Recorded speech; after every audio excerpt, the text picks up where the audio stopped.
Let's take a look at what we are going to be discussing for the day on our GBPUSD. Now, to those of you that are yet to subscribe to this channel, be it you are new and you have not yet subscribed, guys, make sure you do it to click on the subscribe button, guys. Make sure you like, share, make your comments, and also follow the Telegram channel to stay updated.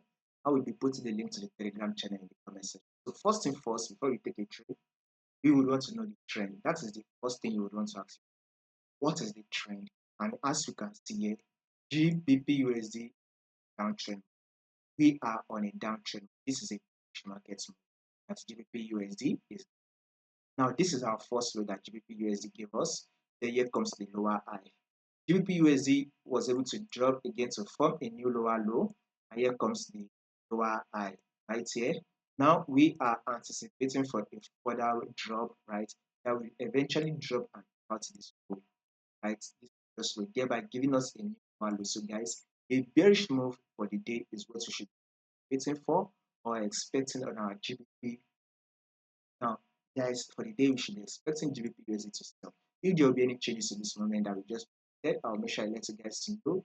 In order for you not to miss out on the updates, make sure you subscribe, like, share, and also follow the Telegram channel. I will put the link to the Telegram channel in the comment section.